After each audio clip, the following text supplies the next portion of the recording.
Hi guys, welcome back to Love.Xposed. It's nice to be with you once again. My name is Olive and we've got another testimony for you, and we've got the wonderful Matthew Akintoye sharing his testimony with us today. Before we jump right into the questions, Matthew, would you like to tell us a little about yourself? Who is Matthew? What is he up to? And yeah, we'll get to the video afterwards. Thank you, Olive. Yeah, so hi guys, my name is Matthew. I was born in London, lived in London up until I was 10 years old. Then the family moved to Birmingham and lived in Birmingham for a really long time. Didn't pick up the accent though, so I've kind of got a hybrid, kind of London accent. The Brummie accent is in there somewhere. I currently find myself in Lincoln. This is where God has placed me for now. I came here as a trainee solicitor and I've qualified now, thank God. And I'm now a commercial solicitor based in Lincoln. Where did you get your identity, security, and happiness from? So for me personally, and this may be conventional or unconventional, I was born and raised in church. So I've been in church all my life. And when I was in London, the family started off in a white garment church. Then we moved to a Pentecostal church. And then when the family relocated to Birmingham, my dad set up a branch to extend the Pentecostal church and set up a church in the community center. So I've always been in church growing up.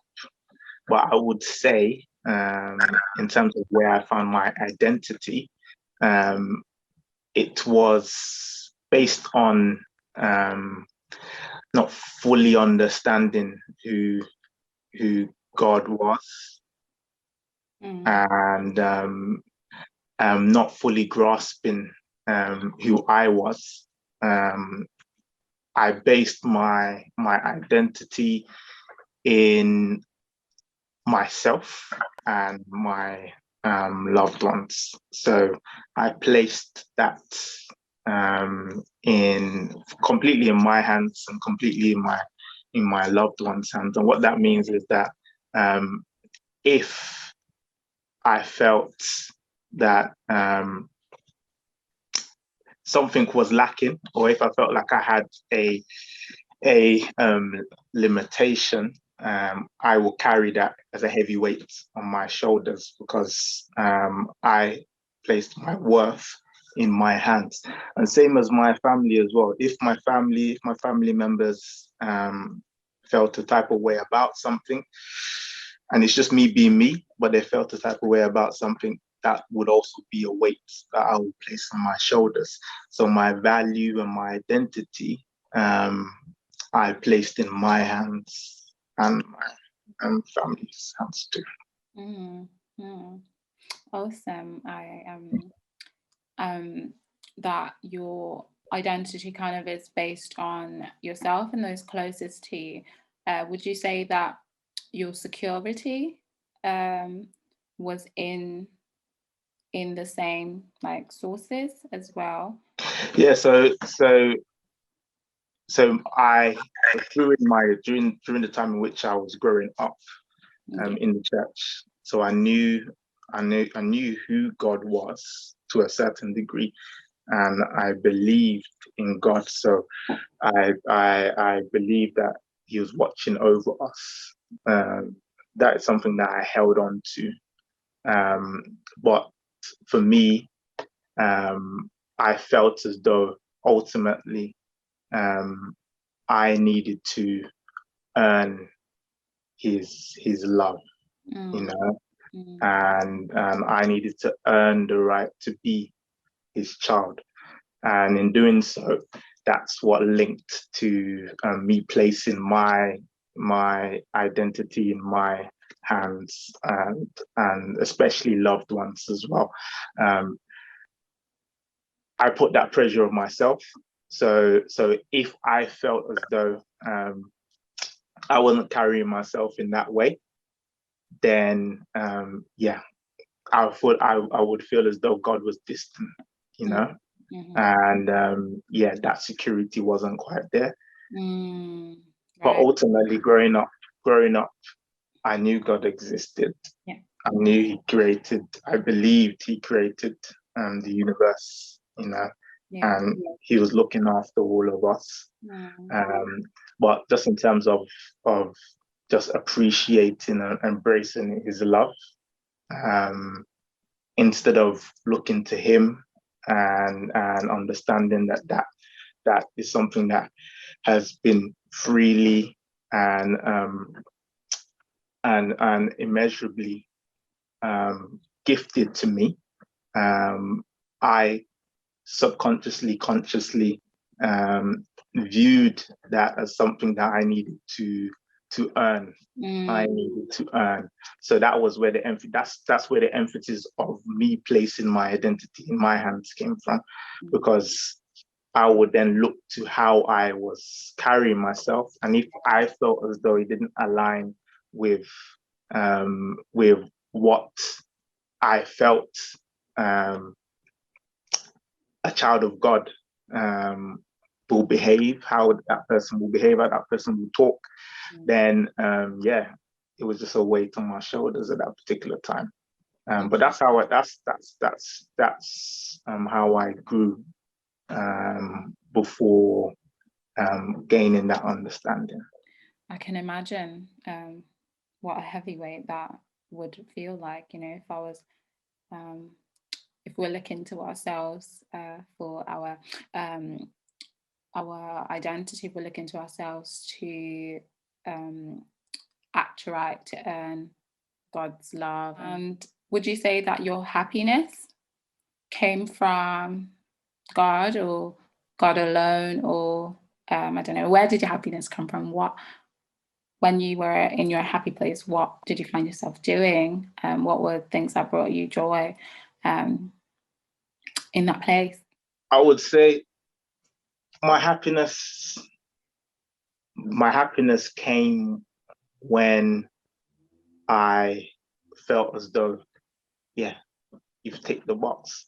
So when I felt as though I've met the expectation, the standard that I've set, then naturally that happiness will come, that will flow, and I will feel closer to God on that basis. So very much so, if I've met my expectations or standards, then I will be in a good place. I'll just feel happy, very motivated, high morale, and that's across board. That's across board. Whether it's an educational step, whether it's a professional step, sporting step, whatever it was, if I felt as though I've met my standard, the standard that I've set inside, then that's when I would be happy, generally. So how did basing your identity, your security, your happiness on yourself and the opinions of your loved ones, how did that affect you? So when things went well, when I met that expectation, I was buzzing, you know, I was happy, I was riding that wave, you know. I felt like I was in line with this is the place that God is calling me to, you know. I'm behaving in that manner. But then as soon as that wasn't the case, then there will be a dip, you know. There'll be a dip, and it was more so myself. So I always have like when I look back, I know that there's like a hierarchy, and then it's my opinion. Then below that is families. Then below that is others. But I've come to know that during that time, especially, it was a bit of a roller coaster because the standards and the expectations that I set for myself were really high. And there are times that I didn't meet those expectations, then I would take a knock, and then I'll feel as though God wasn't as close as he was before when things were going well. But when things were going well, I felt very much as though God was there. He was blessing me. Things are developing as I planned them to develop, and he's seen me through that process. But yeah, I've come to know that it was just very much not the right foundation to be basing my worth and my value during that period, because it just meant that during the difficult times, during those times in which I may not have met this expectation that I've set inside, I'm living in a way, I'm carrying myself in a way that God didn't call me to carry myself, Thank you so much for that. Question number 3 is, so question number 3 tries to understand the opinions that you held about Christ, or the things that you knew about Christ. I can't pinpoint exactly where that came from. I believe it's more of a subconscious thing that developed as I grew, and just this picture of what I envisaged a child of God to look like, just somebody that carries themselves with high standards and can talk a certain way, very articulate, very talented across the board.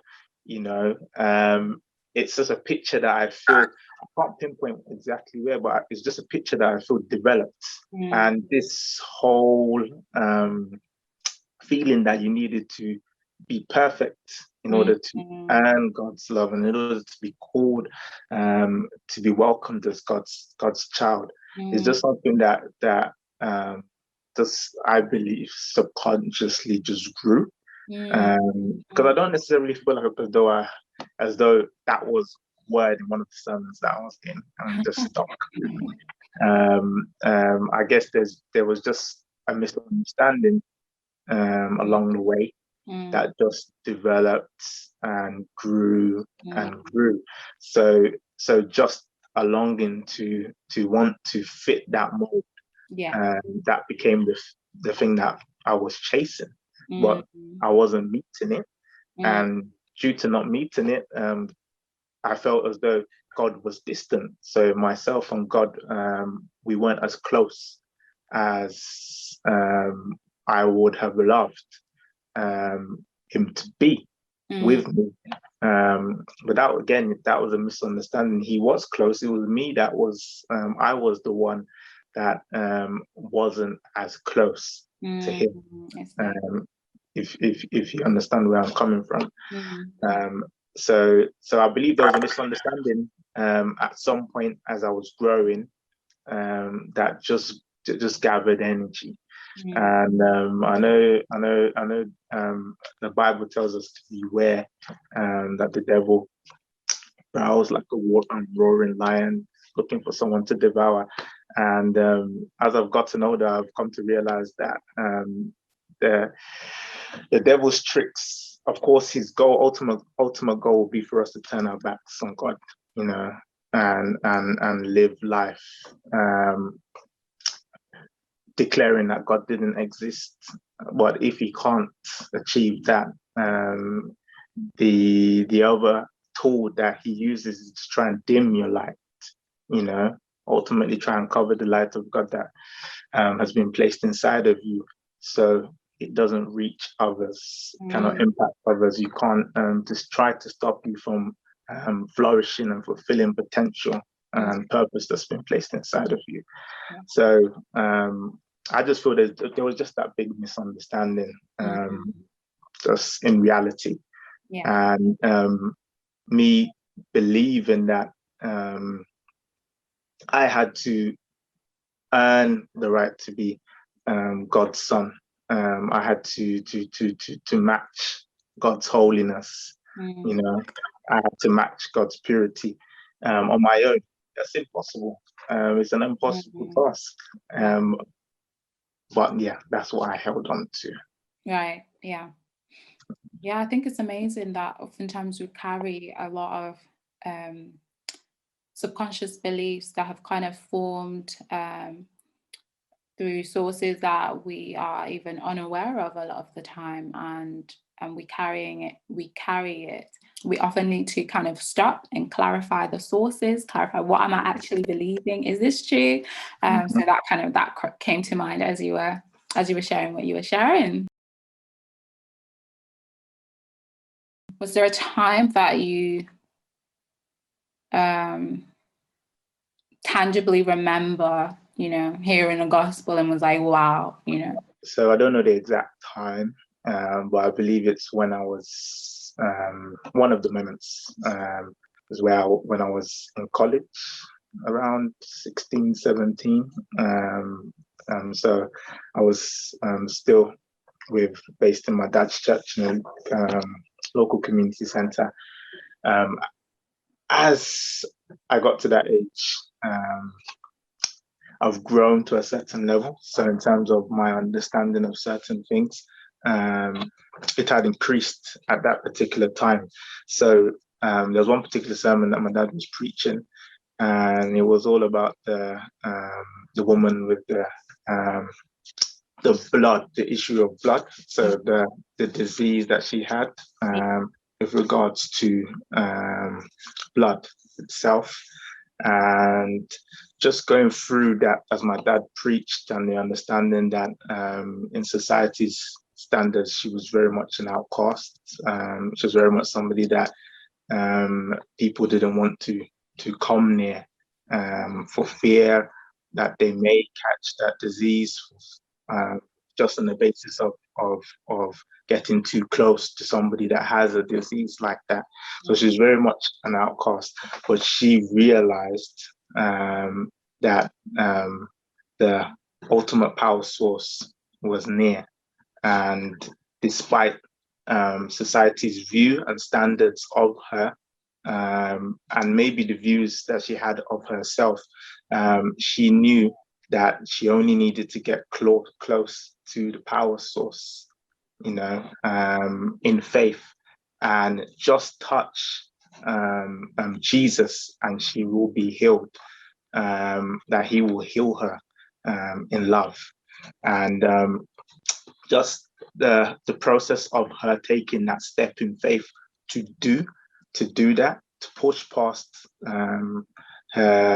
the boundaries of society's expectations and even her own expectations in faith, to hold on to Jesus, understanding he's the ultimate power source, and subsequently Jesus healing her completely, recognizing the great faith that she had, despite what the disciples felt at that time, and despite her condition, Jesus recognizing her, and healing her was.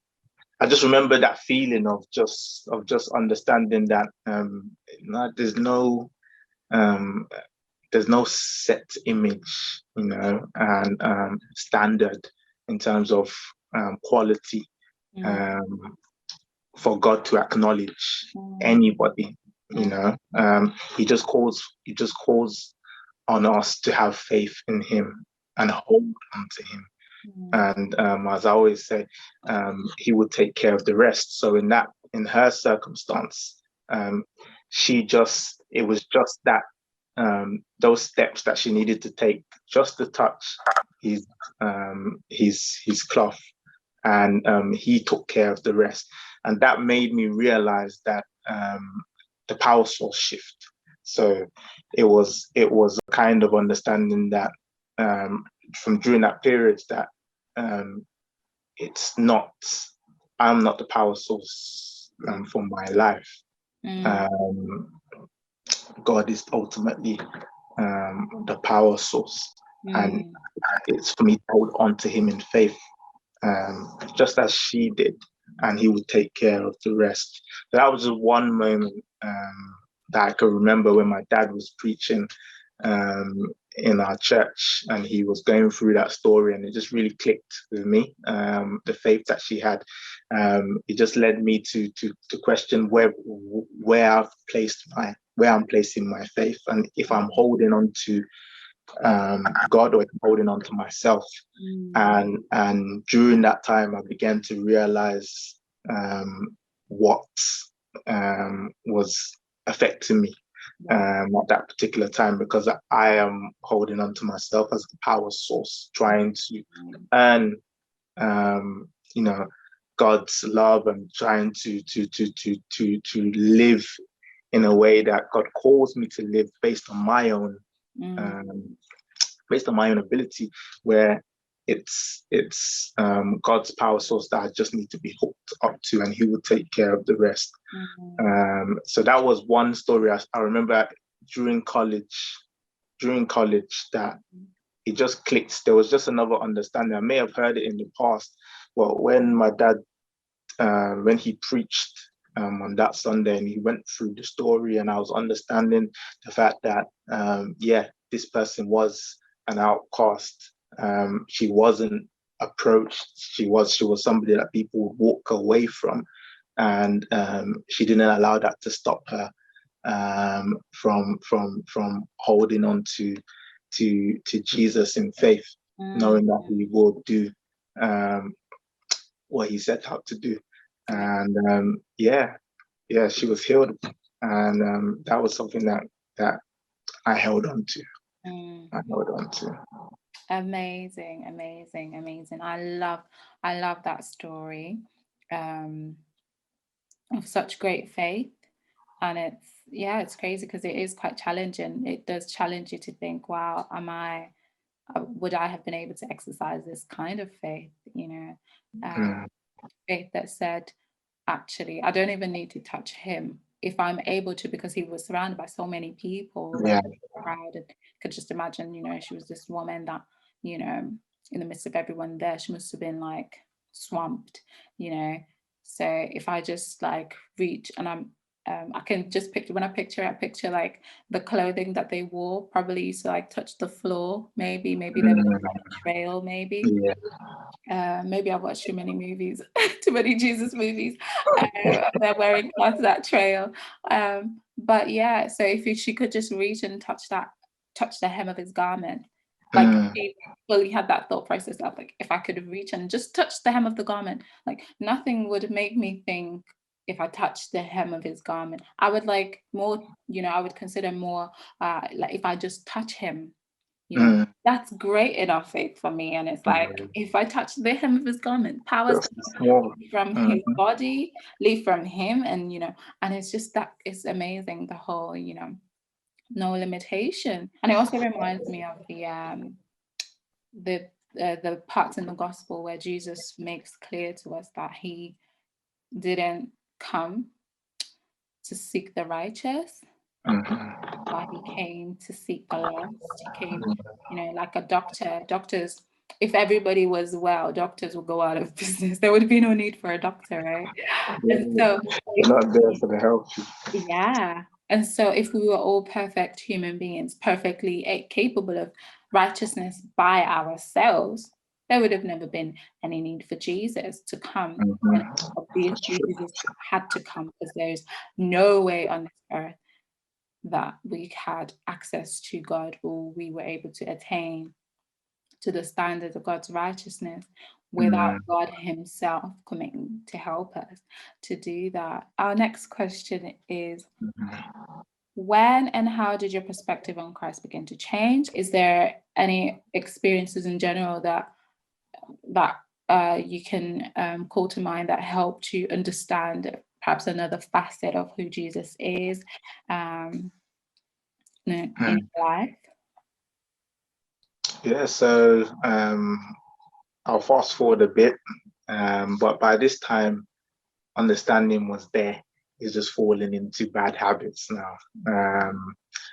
So I would say I was in second year of uni, just started second year of uni. And this was a more of a subconscious thing, but my father had his own plans for me. So he had a lesson that he wanted to teach and remind me. So I remember first year of university, coming into university for the first time, just taking on board the experience, the social aspect, and also just the level of study at that particular time and season in my life. So I was studying law. First year went well, but I didn't believe that I put all of my effort into first year. But it went very well. The balance was there, I felt. So I remember preparing for second year, and I placed it in God's hands. I placed it in God's hands, and I asked for His guidance and for His wisdom to see me through the year itself. But I had this mentality that God wanted to change, and I basically felt as though I put a little bit of effort into the first year, and I did well. So if I times that by 5, by 6, by 7, by even 10, then I'll finish where I wanted to finish, which was a first high 2-1. So I did that, and I lived in the library. Those people that saw me first year, they didn't see me again. After lecture, I was in the library. I was in the library doing work shifts in the library, and I did that for the whole year. And I finished the year worse than I did my first year. I finished the year just scraping a 2-1, and I had such big expectations and such big plans, and I felt as though that those beliefs that I had before, as I was younger, they crept in, and I was asking God, I don't understand this, that I put this amount of effort. I wasn't just out there socializing. I wasn't playing. I was in the library, and the way I finished. There were some people that I didn't even see in the library once, and they got higher marks than me. So that was tough, but it was a lesson that God was trying to teach me at that time, a valuable lesson for me. Knowing I was in a crucial part of the year and for my future as well. He wanted me to learn something before going into third year. So after second year, I was really, I wasn't happy. I was a bit down and so on and so forth. And during that time, family planned to go to Nigeria. So I was happy, to be fair. I hadn't been to Nigeria since I was in year 7. So it was a long time since I went last. And it was just a change of scenery that I needed for some fresh air. So went to Nigeria, had a good time, as good a time as you could have, going from family to family to family to family to family to family, So I don't know if it was a holiday, but we saw family. And I remember vividly, I remember the plane journey back to Birmingham. Everybody was doing their own thing. So my mom, my dad, my younger brother, they were doing their own thing. And we weren't sitting together, so I was sitting on my own. And I remember feeling like, oh, okay, I have to prepare myself for third year. I have to face the fact that second year went the way it did. I don't know what I'm going to do. And God I vividly remember God speaking to me and telling me that don't worry, Matthew. I've got you. I wanted you to learn that no matter how much you push, no matter how much you do without me, that's in vain. And I wanted you to realign your focus to me and understand that is when you hold on to me that I will take you to that promised place for you. And I want you to do that. I'm going into your third year, and I promise you that your third year is going to feel easier than your second year. You're going to enjoy it the most. It's going to feel as though you haven't done as much work, and you're going to soar and you're going to achieve the best of the best. But I need you to hold on to me as you go through this process. So I'm just in the plane, just going through this, just me and God having this discussion. And at first I didn't really understand, because I kind of asked him, but how is that going to take place? I don't understand that, because third year is harder than second year. And I tried hard. I really put in the effort second year. So I don't understand going into a harder year that it will feel easier, and I will achieve what I desire to achieve in second year, and it will feel as though I'm not working as hard as I did second year. But as I did that, and as I offloaded to God, I had this peace to just say, if that's what you say, I'm just going to hold on to you and run with it, and just take steps as you direct. So there were certain things that he highlighted to me, and he also made me aware that, without me, that if you're trying to make, you can't make pasta with ingredients from bread. No matter how hard you try, if you've got the wrong ingredients, you're going to get the wrong output. So it was just an understanding that that he just reminded me that he is with me, and he is there as my power source to hold on to, and he will take care of the rest. But he wanted to do that. So even though it didn't make logical sense, I did that. And my third year, it still doesn't make sense when I look back at it, but it just, the way it flowed and the way assignments were coming, and then previously I was scraping a 2-1 and I'm getting first class and a high 2-1, and I'm not hibernating in the library this time, but I'm involving God, and I'm asking for him to have his way in with regards to my assignments, and to lead, and trusting in him that he will he will enable me to realize the promises he had for me. Third year was fantastic. Like, it didn't feel like a third year. Wow.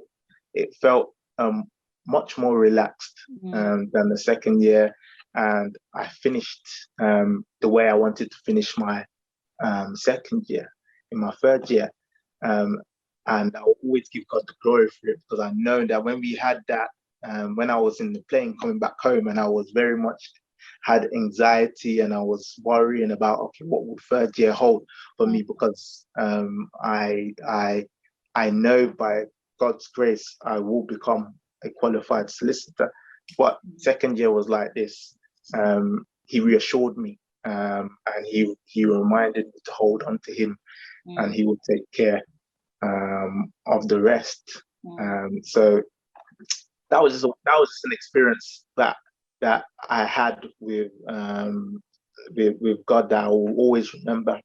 And I feel like God took me through that process, because if I didn't learn my lesson in second year, I would have done exactly the same thing and more, and then flopped on me. So I needed to learn that lesson. I needed to learn that lesson. You needed to gently just slap the back of my head and remind me where my power source should be based, which foundation my life rests upon. Yeah. And once I realized that, even though it didn't make logical sense, I held on anyway, and he dealt with the rest. So I'm very grateful to him for that.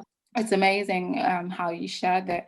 Ultimately, it worked out even better. You had a smooth sailing third year, a year that should have been much more intense and complex, went smoother. It was illogical. It was illogical. But my God, our God, he's sorry to cut you. I've come to learn that logic is not confined by logic. And that's something that I learned, and I continue to remind myself that our God, logic is beyond logic. Yeah. And he's proved that time and time again. It was illogical. That was illogical. Do you remember at what point you made the firm decision to take Jesus seriously? Yeah, so I would say during college years, in my dad's church, we had a very, very small youth group. And there was one time where the goal for that particular session was to officially verbalize giving our lives to Christ, and then signing it in writing. A bit cheesy. Some people may feel that was a bit cheesy, but yeah, that's what we did. And I appreciated that particular moment. I believe it was the 25th of October 2009. So people can guess my age from that. But yeah, it was that day that myself and my brothers and who else was there, we verbalized that Jesus is the Son of God, that he died on the cross for our sins, that God raised him from the dead, and he's our Lord and Savior, and we give our lives to him. And the time in which we verbalized it, and then it was written down and we signed it and dated it, that was a moment that kind of established what I knew previously, and what I wanted to take with me going forward. So I believe that was the beginning of me then truly understanding that, starting that journey of understanding that Jesus actually died for me being me. Me, Matthew Akintoye, he died in spite of my imperfections and my inability to do certain things and sin. He died in spite of that to set me free. And it was because of his love that he did such. That was the beginning of that journey. And then I would say just delving into the word and praying more consistently helped establish that truth within me. So as my journey grew from college onwards, although it wasn't perfect, just understanding that my value isn't in my eyes. My value isn't based in my opinion of myself, as I told you in the beginning. It's not based in my family's opinion of me, and it's not based in anybody else's opinion of me apart from God's opinion. And God loves me with an everlasting love. I am his treasured possession, and I am his child through Christ. That understanding came as I delved in to the word on a consistent basis, and I prayed more. It's just an understanding that it began to just make sense and click. It Yeah. was just that click. So it was more of a journey and a process for me, but there was definitely that click along the way that I realized that God actually loves me for me, Mm. and He didn't die because I was perfect. No, He died in spite of my imperfections because He loved me. He loves me, and I'm privy to that love. And because of Jesus, I am a child of God. My Father is the creator of the universe. That's my dad. Yeah. You know, Yeah. Can you share with us some practical steps you have taken which has helped you develop your relationship with God? I would say um, something that's helping me and has helped me in the past and continues to help me is just that understanding that I need to involving God in every single step of your journey. Um, Life can sometimes, I know lockdown has kind of slowed us down, feels like it slowed us down in that and in some respects. But life can sometimes feel as though it's going 100 miles an hour and you're constantly doing. Mm. And by the time you stop to pause, you realize where have I involved God in any of this? Right. And relationship for me is built on that communication, that communication and that bond. So what I've been learning to do and what I continue to do is just remind myself of the importance to involve God in every aspect of my life and ask for Him to take control and for His will to be done and for Him to bless me with the direction that He desires me to go and take in whatever I'm doing. Just actively doing it intentionally. Um, I've come to realize that even with the best intent, that sometimes that's difficult, and I may have something I want to discuss with God and say, okay, I'll do that when I get home or in the evening, and then a week will pass and I've forgotten to involve God in that particular circumstance. So I've developed a habit in which I have a list and I constantly update this list, personal, family, my brothers and sisters, and just continue to just update that list. And I ensure with the aim of ensuring that I'm not missing any part of my life and the lives of those around me um, in terms of involving God in that process. So personal prayer to me is very important. It's a way in which I stay connected with God. I feel like I'm moving in the direction He's called. Because when I don't do that and I let life's business take control, then I tend to feel as though there's a distance, and the distance comes from my side. The other tip for me is just remembering the truth, because in the society that we live, there's a lot of very good lies out there, very real illusions that mirror reality but are false. And I've learned to hold on to and remind myself to hold on to God's truth as I'm doing life, which helps to pierce through the lies and to not be overwhelmed by the schemes, tricks, illusions of the enemy.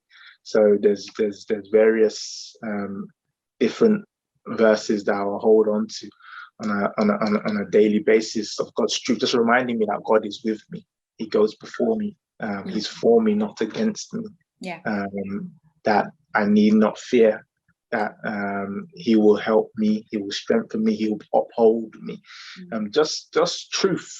Just holding on to God's truth. That's something that continues. That enables me to keep focused on Him and not be distracted by some of the lies of the world, because because if you're not plugged in, it's very easy to get carried away and to be overwhelmed by such lies. So yeah, personal prayer with him. Try to aim to involve him in every aspect of your life, because you're in the best place if you involve God in every aspect of your life. You're hooking yourself up to the right power source. I keep mentioning it, but he's the ultimate power source. So you're holding on to that in every aspect, and he will take care of the rest. But if you fail to do so, you can see yourself reverting back into relying on your own strength, your own ability. That will only see you so far. God hasn't called any of us to live our lives as an individual alone. He's not called us to base our lives on sand, but on his solid rock. So just holding on to him in prayer, and then also holding on to his truth. Holding on to his truth on a daily basis. If there are verses that encourage you in particular, just continuing to meditate on those verses as you go about your day, just to remind you of the truth when negative energy tries to overwhelm you. That truth will set you free. Amen. Amazing. What motivates you now in terms of being intentional with the faith, with your faith? What do you live for? So in terms of the second part, ultimately to live my life in a way that glorifies God, and that spreads his light that he's placed inside of me. The big change between now and the time of past is that I know that my ability to do that doesn't come from me. It comes from God. Jesus empowers me to do so. So it's just for me to hold on to him and trust in him, and he will empower me to live in accordance with my nature as a child of God. So yeah, that's what I desire to try and achieve. But plugged into the right power source, and standing on the right foundations. So I feel like the passion and purpose that God has placed inside of me is aligned with the younger generation. There's just this desire to build, inspire, nurture, and develop the little brothers, the little sisters in a manner that enables them to realize their purpose and potential sooner, and to develop authentic relationships with God as early as possible. Because the earlier that can arise, the more can be done, and just the goal of inspiring the younger generation to inspire their generation. It's a passion of mine, because I know how I felt as I was growing up, and to try and break certain chains in terms of insecurities, anxieties, and those negative things that hold no truth as early as possible. I feel like God has led me to impact that side of things, and there's a desire that he's placed in me to walk towards, with him guiding and leading me, because as the younger generation grow in light, they're only going to inspire the next generation. It's only going to inspire. So there's going to be a positive cycle. Because out there you see there's a lot of negative examples. There's a lot of darkness out there in the world, and unfortunately, some of the younger, a lot of the younger generation are being impacted by the darkness that they see. But if they see light and they're inspired by light, and that light inside of them grows, then the goal is just to change that negative cycle for God's kingdom. So as the younger generation grow in the way of the Lord, they have established relationships with God as early as possible. You will see them walk in that light earlier, and that will have a positive impact on those below them, because they will look to their older peers. And if they see their older peers walking and living in light, that will inspire them to do so too. So there's just this desire to work, to work and to help, just build up the younger generation around, that God has placed around me. Knowing that you are not perfect now, how does knowing Jesus help you? How has knowing Jesus helped you deal with this fact that, that you're not perfect now? It's, in terms of that particular answer to that question, is just the understanding that he loves me for me. And as I said previously, he didn't die for those that are perfect. No. He did die despite us being sinners, because of his love, the love that he has for us. So that again, it's just ensured that I've based my value in his eyes and not in my hands, because mine is very much up and down. If things meet the level and expectation that I set for myself, I'm happy. But if it doesn't, I'm not happy, and I feel as though, I'm not quite there. Whereas my Savior loves me for me, and it's that love that then changes me. It's through his love that I'm empowered to then live the life that he's called me to live as a child of God, whilst being me, whilst being Matthew Akintoye, the guy that smiles a lot. He didn't die because I was perfect. He died in the midst of my imperfections, because of his everlasting love for me. And that's the truth I hold on to. And that's what's led me to a place where I can push on despite my so-called imperfections, and when things don't quite go the way I planned them to go, knowing that he's in charge of my life is in his hands, and as long as I hold on to him with the heart to do what he's called me to do, he will take care of the rest.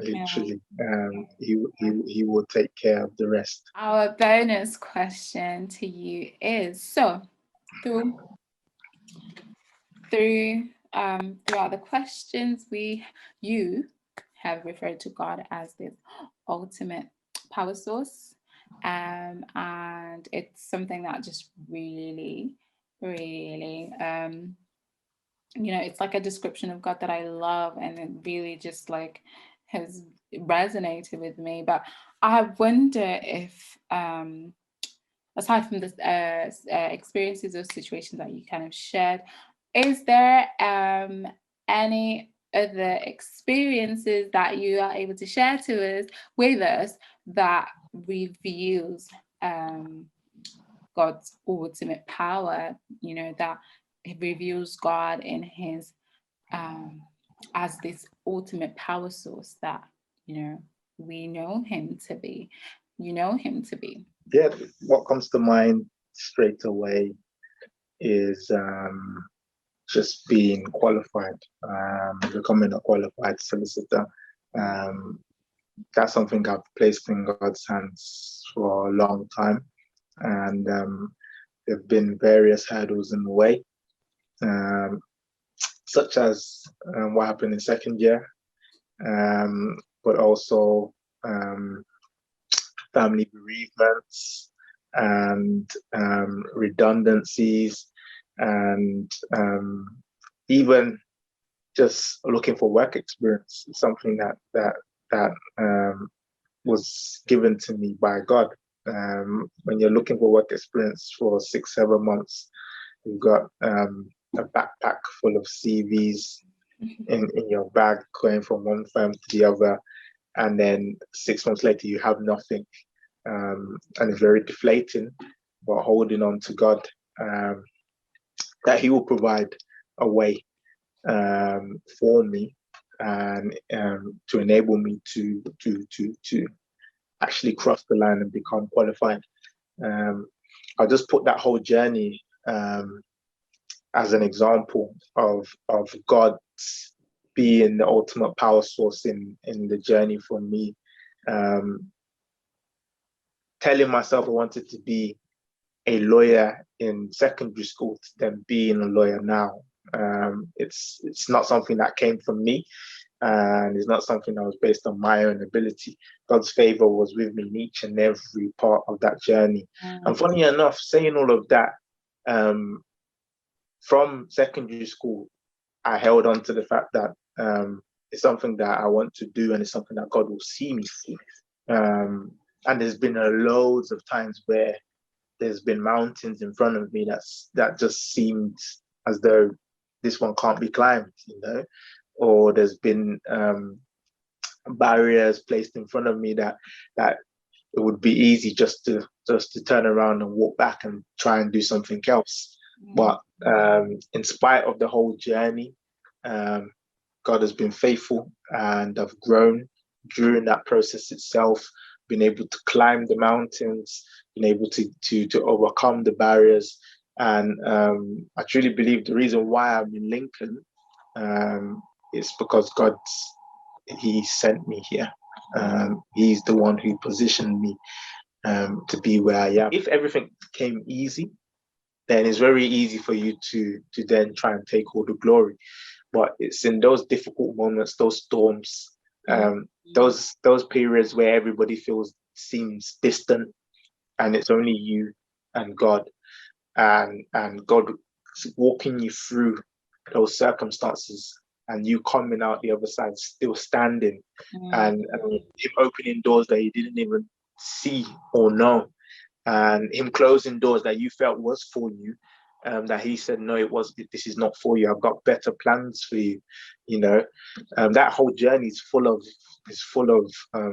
those circumstances, and I give God all the glory and adoration for where He's placed me. Another example that I would give is just how He, my dad passed away in 2014, and just how He's taking care of the family, because that was a big deal, as it would be for anybody else. But at a crucial time where everybody could have disbanded, and there's a natural reaction as to why did you allow this to happen, but not happening, and Him bringing us all closer to Him during that period, and then sustaining us through that difficult time.